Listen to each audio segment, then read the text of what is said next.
नमस्कार दोस्तों। एक एक्टर जिसके पास पैसा, फेम और स्टारडम सब कुछ था, फिर भी उसने पॉलिटिक्स में आने का फैसला किया।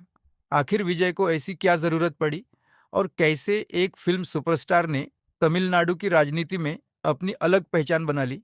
आज की वीडियो में हम जानेंगे विजय की पूरी पॉलिटिकल जर्नी। चलिए जानते हैं विजय की पूरी पॉलिटिकल जर्नी। विजय का जन्म 22 जून 1974 को चेन्नई में हुआ था। उनके पिता फिल्म डायरेक्टर थे और इसी वजह से विजय का बचपन फिल्म इंडस्ट्री के आसपास ही गुजरा। काफी कम उम्र में उन्होंने एक्टिंग शुरू कर दी और धीरे धीरे तमिल सिनेमा के सबसे बड़े स्टार्स में शामिल हो गए। सालों तक विजय ने एक के बाद एक हिट फिल्में दी। उनकी पॉपुलैरिटी इतनी बढ़ गई कि उनके फैंस ने अलग अलग शहरों और गांवों में फैन क्लब्स बनाना शुरू कर दिया। ये फैन क्लब्स सिर्फ फिल्म प्रमोशन तक सीमित नहीं थे। कई जगहों पर blood donation camps, charity events और सोशल वेलफेयर एक्टिविटीज भी ऑर्गेनाइज की जाती थी। इसी दौरान विजय को एहसास हुआ कि उनके पास एक ऐसा नेटवर्क है जो समाज के लिए भी काम कर सकता है। समय के साथ विजय के फैन क्लब्स और ज्यादा ऑर्गेनाइज्ड होते गए।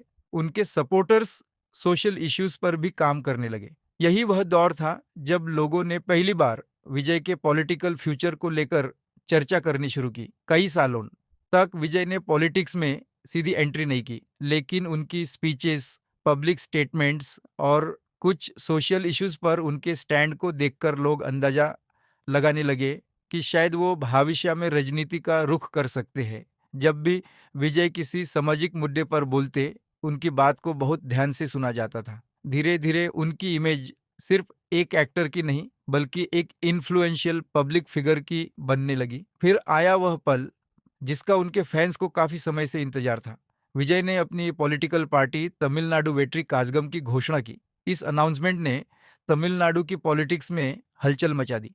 एक्टर से पॉलिटिशियन बनने का उनका फैसला देश भर में चर्चा का विषय बन गया। पार्टी लॉन्च के बाद विजय ने साफ किया कि उनका उद्देश्य सिर्फ इलेक्शन लड़ना नहीं है, बल्कि लोगों के लिए काम करना और एक नई पॉलिटिकल सोच को आगे बढ़ाना है। उन्होंने यूथ डेवलपमेंट, एजुकेशन और गवर्नेंस जैसे मुद्दों पर फोकस करने की बात कही। पार्टी लॉन्च के बाद सबसे बड़ी चुनौती थी ऑर्गेनाइजेशन को ग्राउंड लेवल पर मजबूत बनाना। लेकिन विजय के पास एक बड़ी ताकत पहले से मौजूद थी, उनके लाखों सपोर्टर्स। फैन क्लब्स को धीरे धीरे पॉलिटिकल वर्कर्स के रूप में ऑर्गेनाइज किया गया, मेंबरशिप कैंपेन्स चलाए गए और पार्टी को गांव-गांव तक पहुंचाने की कोशिश की गई। यही वजह थी कि बहुत कम समय में टीवीके ने लोगों का ध्यान अपनी तरफ खींच लिया। विजय की पॉलिटिकल स्टाइल भी काफी अलग मानी जाती है। वो अपनी स्पीचेस में आम लोगों की समस्याओं, यूथ के फ्यूचर और डेवलपमेंट की बात करते नजर आते हैं। उनके सपोर्टर्स का मानना है कि विजय एक नए विकल्प के रूप में उभर सकते हैं, जबकि उनके क्रिटिक्स कहते हैं कि एक्टिंग और पॉलिटिक्स दोनों बिल्कुल अलग चीजें हैं।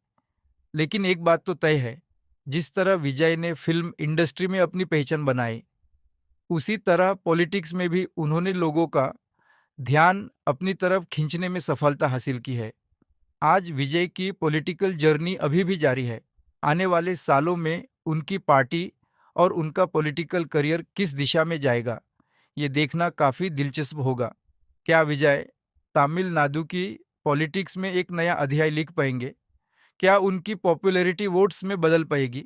और क्या एक सुपरस्टार एक सफल पॉलिटिकल लीडर भी बन सकता है? इन सब सवालों का जवाब समय के साथ मिलेगा। आपको विजय की पॉलिटिकल जर्नी कैसी लगती है? क्या आपको लगता है कि वो पॉलिटिक्स में भी उतनी ही सफलता हासिल करेंगे जितनी उन्होंने सिनेमा में की? अपनी राय कमेंट सेक्शन में जरूर बताइए। अगर वीडियो पसंद आई हो तो लाइक करें, चैनल को सब्सक्राइब करें और बेल आइकॉन जरूर दबाएं। धन्यवाद। जय हिंद।